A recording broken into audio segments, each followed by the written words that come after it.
is Dr. T again and I hope you're enjoying my channel. So for today, it is going to be a short video on a legend from a mythology that I fell in love with when I was 16 years old.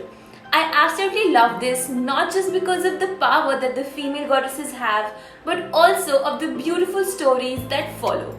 This mythology is the Greek mythology. So today I want to share a legend from this mythology. So what is the legend and why am I sharing this with you today? So first let me take you to the book that inspired me to share this legend with you. And that book, I'm pretty sure a lot of you have been waiting for reviews on, is none other than Stephenie Meyer's Midnight Sun. So I am 500 pages into this book already. So when I first got this book, I ripped the package and the first thing that I saw was a pomegranate in the middle of the book as their cover. And this was absolutely astonishing to me as to why would a fruit be on the middle of a cover. But as I began reading the book, I understood why Stephenie Meyer chose this particular book cover. Alright, so coming to the legend. So taking you back into the Greek mythology to the goddess Persephone. For those of you who don't know me, I absolutely love this goddess. She's the goddess of spring. She brings laughter, happiness, wealth, and the blooming flowers that we see in spring that give you so much joy. The beautiful scent in the air is all her doing. She's the goddess of growth, of fertility, and a lot more. So she is one of the most beautiful goddesses in the Greek mythology. So how is Persephone related to this pomegranate? Let me tell you the legend and I'm sure you will love it. The story begins when Persephone is sitting in her garden, helping the flowers bloom and bringing fertility to the world. So when she is happily dancing in her beautiful garden, she is being watched by the god of the underworld, and that is Hades. Hades had been cursed and banished to the underworld by his two other brothers, Zeus and Poseidon, for an eternity of damnation.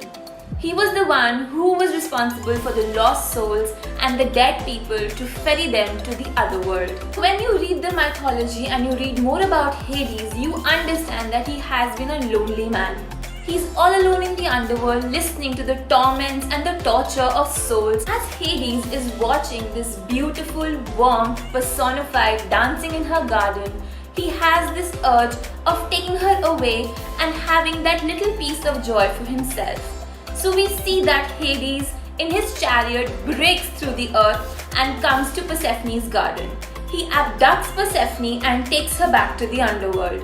So as Hades takes Persephone away, we find that the mother of Persephone, Demeter, called Rhea in various cultures, is the goddess of agriculture and the goddess of grain. She is absolutely tormented as she cannot find her daughter anywhere on this planet.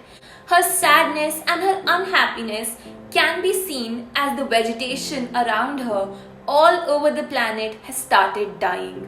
Now there is perpetual winter all over the planet Earth.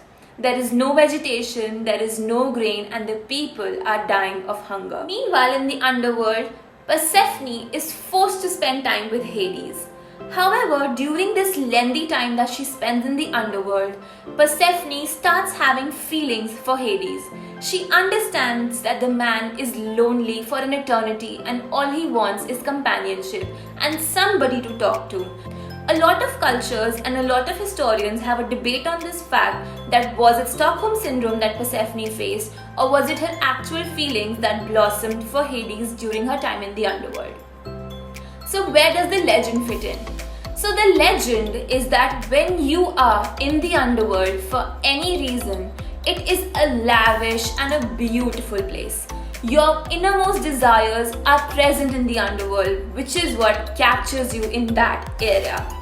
So the one thing that anyone trapped in the underworld has to take care of is that no matter what amount of food or what type of food you find in the underworld, you shall not take a bite of it.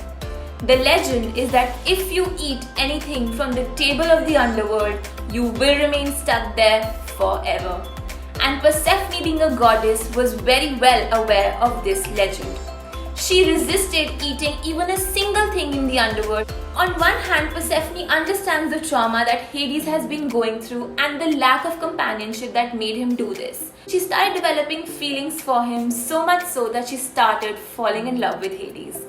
But on the other hand, she was terribly missing her mother and just wanted to leave the underworld and go and wrap her arms around her mother. Hades comes to realize that keeping Persephone here for his own selfish reasons and his own selfish gain was something that would torment her for the rest of eternity. He knew that he had to take her back to the surface no matter how much it killed him. He had to find the power because he wanted to make Persephone happy, and her happiness trumped anything else for him in this world. So no matter how much Hades had tried to convince her to take a single bite of a fruit, she resisted because she knew she wanted to go back to the surface to her mother. Looking at how sad he was making Persephone, it absolutely killed Hades. He vowed to take her back to the surface. So he brings his chariot and asks Persephone to get on it. As he is going up, Hades has this fruit, the pomegranate, with him. He offers it to Persephone, and Persephone realizes that even though she goes to the surface, she will miss her time and she will miss Hades because she had fallen in love with him. For all his darkness and all his light, she wanted to be with Hades as long as possible. So what Persephone does next is what gives rise to this legend of the pomegranate. So Persephone takes the pomegranate from Hades and she picks 6 seeds, and in front of Hades she consumes them. Hades is overjoyed and elated. He realizes that Persephone loves him just as much as he loves her. So what does this mean for Persephone? So when Persephone did this and reached the surface of the earth, she tells her mother that for 6 months she will be in the underworld with the love of her life, that is Hades. Those 6 seeds signify the 6 months of winter where Demeter is at a loss from her daughter, and the rest of the 6 months of the year constitute the happiness of spring, of summer and fall. So this was the legend of Persephone and Hades and how the pomegranate came into the picture. This story and this legend is something that was very close to my heart. And when I read that Stephenie Meyer was trying to hint on this legend, I knew I just had to share this with you. After listening to this legend, I'm very sure a lot of you would be wondering how does this fit into the Midnight Sun. So for that, I would tell you guys to wait for the review of this book. But if you have watched the Twilight series or you have read the books, I'm pretty sure you judge as to who is identifying themselves with the Hades character. So, to know more as to what happens in the book and how this legend fits in and why it is the centerpiece, so much so that it is the book cover of Stephenie Meyer's legendary Midnight Sun, you have to wait for my book review on this. So I hope you enjoyed the legend story today. If you would like to listen to such interesting legends from the Greek mythology, let me know down below. I would find and discuss more of these with you. So I hope you enjoyed the video today. The actual book review of The Midnight Sun will be coming in another few days once I'm done with it. It is a 700 something page novel, so I'm just about done with it. So keep a lookout and I would give you my review on this book as well. Until then, don't forget to smile, sparkle and shine. Bye bye. See you next time.